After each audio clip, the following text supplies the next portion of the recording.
ఒకే ఒక ఉప ఎన్నిక తెలంగాణను రాజకీయ రణక్షేత్రంగా మార్చేసిందా? గ్రేటర్లో కాంగ్రెస్ కు మరోసారి లక్ కలిసొస్తుందా? బైపోల్ సెంటిమెంట్ కారును మలుపు తిప్పుతుందా? ఏపీలోని ఫ్రెండ్స్ ఇక్కడ కలిసి వస్తే కమలానికి తిరుగుండదా? ఓటు బ్యాంకుతో ఎంఐఎం ఉనికి చాటుకుంటుందా? లేదంటే జాతీయ పార్టీలకు గండి కొడుతుందా? ఆపరేషన్ జూబ్లీ హిల్స్ లో ఏ అజెండాతో కొట్లాడతాయి? ఏ జెండాలు ఏకమవుతాయి? తెలంగాణ రాజకీయాల్ని మలుపు తిప్పే ఉప ఎన్నిక. రేవంత్ ప్రభుత్వ పాలనకు రెఫరెండంగా బైపోల్. విపక్ష బీఆర్ఎస్ సత్తా ఏంటో తేల్చేయనున్న ఉప ఎన్నిక. కమలదళం కమాల్ ఎంతో తేల్చనున్న బైపోల్. ఎంఐఎం ఎఫెక్ట్ ఎంత? కలిసొచ్చేది కాంగ్రెస్ కా కారుకా? జూబ్లీహిల్స్ ఉప ఎన్నికలో గెలుపు ఎవరిది? 2023 తెలంగాణ అసెంబ్లీ ఎన్నికల్లో జూబ్లీహిల్స్ బీఆర్ఎస్ అభ్యర్థి మాగంటి గోపీనాథ్ ఎన్నికయ్యారు. అయితే 2025 జూన్ 8న ఎమ్మెల్యే గోపీనాథ్ మృతి చెందడంతో ఉప ఎన్నిక అనివార్యమైంది. జూబ్లీహిల్స్ ఉప ఎన్నిక నవంబర్ 11న జరుగుతుంది. జూబ్లీహిల్స్ లో దాదాపు 3,99,000 ఓటర్లు ఉన్నారు. రాబోయే బైపోల్ సమరానికి 139 కేంద్రాల్లో 407 పోలింగ్ స్టేషన్లు ఏర్పాటు చేశారు అధికారులు. నవంబర్ 14న బీహార్ ఎన్నికల రిజల్ట్స్ తో పాటే జూబ్లీహిల్స్ ఎన్నికల ఫలితం వెలువడుతోంది. बिहार के आम चुनावों के साथ साथ 8 बाई इलेक्शंस भी होंगे. जम्मू कश्मीर के 2, बडगांव और नगरोटा, राजस्थान के अंता, झारखंड की घाटशिला, तेलंगाना जुबली हिल्स, पंजाब में तरनतारन, मिजोरम में दंपा, उड़ीसा में नौपदा. डेट ऑफ पोल लेकिन सबका 11 तारीख ही होगा और काउंटिंग 14 नवंबर को होगी. ఈ ఒకే ఒక బైపోల్తో తెలంగాణలో గూడు కట్టుకున్న ఎన్నో రాజకీయ పరిణామాలకు సమాధానం వస్తుంది. జరిగేది జూబ్లీహిల్స్ ఉప ఎన్నికే, కానీ జనరల్ ఎలక్షన్స్ అంతా బిల్డప్ వచ్చేసింది. అధికార కాంగ్రెస్, విపక్ష బీఆర్ఎస్, బీజేపీ సహా ఎంఐఎం ఇలా అన్ని పార్టీలకు ఈ ఉప ఎన్నిక చావోరేవో. గెలిచిన పార్టీ ఫేట్ తెలంగాణ అంతటా వ్యాపిస్తుంది. అసలే స్థానిక ఎన్నికలకు ముందు జరుగుతున్న ఉపశమనం. అందుకే ఎన్నడూ లేనంతగా పార్టీల అగ్రనేతలు దృష్టి సారించారు.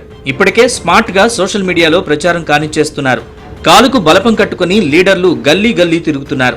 ఇప్పటికే అన్ని పార్టీలు తెర వెనుక ఏం చేయాలో అవన్నీ ఒక రౌండ్ పూర్తి చేసేశాయి. విపక్ష బీఆర్ఎస్ అభ్యర్థిగా మృతి చెందిన ఎమ్మెల్యే మాగంటి గోపీనాథ్ భార్య మాగంటి సునీత పేరును ప్రకటించి ముందంజలో ఉంది. ఎలాగైనా సిట్టింగ్ సీటును నిలబెట్టుకుని కారు స్పీడును పెంచే వ్యూహరచన ఫామ్ హౌస్ లో రచించి నేతలకు దిశానిర్దేశం చేశారు BRS chief KCR. Sitting seat దక్కించుకునేందుకు చాప కింద నీరులా ప్రచారం నిర్వహిస్తోంది గులాబీ దళం. జూబ్లీహిల్స్ లో కాంగ్రెస్ పార్టీని ఓడిస్తే రేవంత్ రెడ్డి కుర్చీలకెళ్ళి దిగిపోడు, కాంగ్రెస్ ప్రభుత్వం ఏం పడిపోదు, కానీ ప్రజలకు మేలవుతుంది. యావత్ తెలంగాణ ప్రజలు జూబ్లీహిల్స్ వైపు చూస్తూ ఉన్నారు. జూబ్లీహిల్స్ లో కాంగ్రెస్ కు గుణపాఠం చెప్తే రాష్ట్రంలో మహిళలందరికీ మహాలక్ష్మి కింద నెలకు 2,500 వస్తాయి. జూబ్లీహిల్స్ లో మా బీఆర్ఎస్ అభ్యర్థి సునీతమ్మ గారు గెలిచి కాంగ్రెస్ అభ్యర్థి ఓడిపోతే వృద్ధులకు, వితంతువులకు అందరికీ నెల 4,000 రూపాయల పెన్షన్ వస్తుంది. జూబ్లీహిల్స్ లో కాంగ్రెస్ ను చిత్తుగా ఓడగొడితే నిరుద్యోగ యువతకు 2 లక్షల ఉద్యోగాలు వస్తాయి. అదేవిధంగా జూబ్లీహిల్స్ లో కాంగ్రెస్ ను ఓడిస్తే 5 లక్షల విద్యార్థి భరోసా కార్డు, పిల్లలకు భరోసా కార్డు వస్తుంది, ఫీజు రియంబర్స్మెంట్ డబ్బులు విడుదలవుతాయి. ఇక అధికార కాంగ్రెస్ పార్టీ ఈ పాటికే మంత్రులతో కమిటీ వేసింది. డివిజన్ల వారీగా ఎమ్మెల్యేలు, కార్పొరేషన్ల చైర్మన్లకు బాధ్యతలు అప్పగించింది. జూబ్లీహిల్స్ పరిధిలో అభివృద్ధి కార్యక్రమాలను స్పీడప్ చేసింది. కొత్త పనులకు శ్రీకారం చుట్టింది. జూబ్లీహిల్స్ లో గెలిస్తే మంత్రి పదవి ఖాయమనే ప్రచారం జరుగుతున్న వేళ అభ్యర్థి ఎంపికపై కాంగ్రెస్ నేతలు దూకుడు పెంచారు. PCC chief Mahesh Goud, party రాష్ట్ర వ్యవహారాల ఇన్ఛార్జ్ మీనాక్షి నటరాజన్ జూబ్లీహిల్స్ నియోజకవర్గ ఇన్ఛార్జీలతో సమావేశమయ్యారు.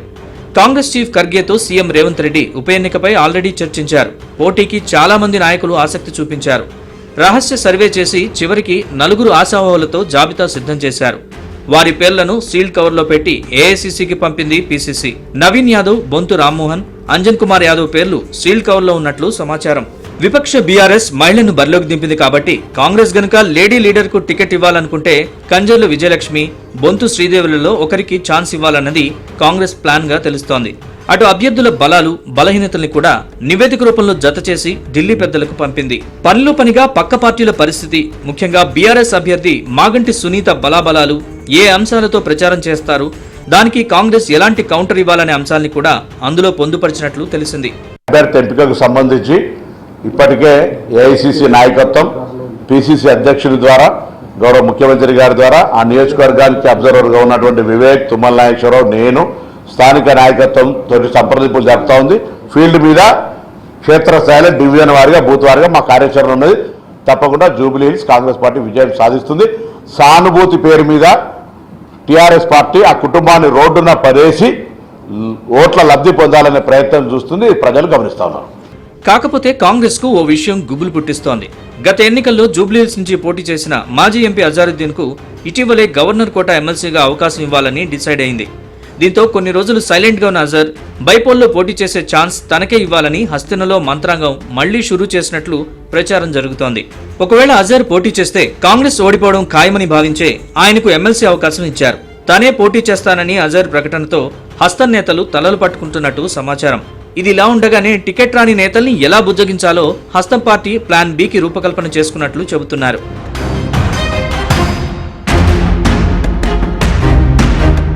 ఇక కేంద్రంలో పవర్లో ఉన్న బీజేపీ కూడా ఉప ఎన్నికపై పట్టుదలతోనే ఉంది. ఏపీలో ఎన్డీఏ అఖండ విజయంతో ఇక్కడ కూడా అలా జట్టు కడితే ఎలా ఉంటుందనే వ్యూహరచన కూడా చేస్తోంది. టీడీపీ, జనసేన సానుభూతి పరులు పార్టీ కేడర్తో కలిసి కమలదళం ఆపరేషన్ జూబ్లీహిల్స్ ని పకడ్బందీగా చేపట్టేందుకు ప్లాన్ చేస్తోంది. అభ్యర్థి ఎంపికపై ఎక్స్ఎమ్మెల్యే ధర్మారావు, మాజీ ఎంపీ రాములు, అడ్వకేట్ కోమల ఆంజనేయులతో కలిపి 3-మెన్ కమిటీని వేసింది కమలదళం.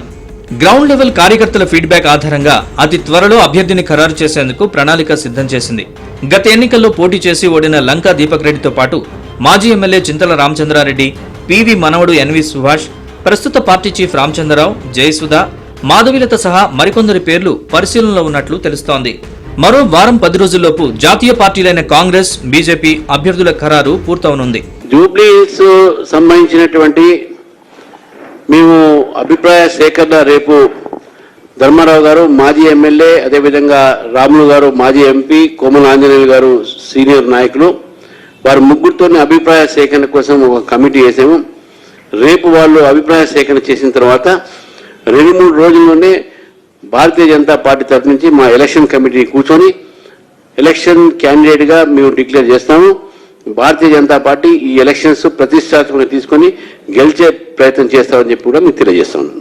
తెలంగాణ ఉద్యమానికి, నాటి టీఆర్ఎస్ బలోపేతానికి కలిసొచ్చిన ఉప ఎన్నిక అస్త్రం కోసం తహతలాడుతున్న బీఆర్ఎస్ కు ఆ పాత సెంటిమెంట్ వర్కౌట్ అవుతుందా? ఇప్పటికే ఒక సిట్టింగ్ సీట్ ను కొల్లగొట్టిన హస్తం పార్టీ మరోటి ఖాతాలో వేసుకుంటుందా? ఈ ఇద్దరూ కొట్టుకుంటుంటే అనూహ్యంగా కమలం పాగా వేస్తుందా? ఇవన్నీ కాదు, 3 ప్రధాన పార్టీల్ని నెట్టేసి పతంగి రెపరెపలాడుతుందా అన్నది నవంబర్ 14 దాకా వేచి చూడాలి.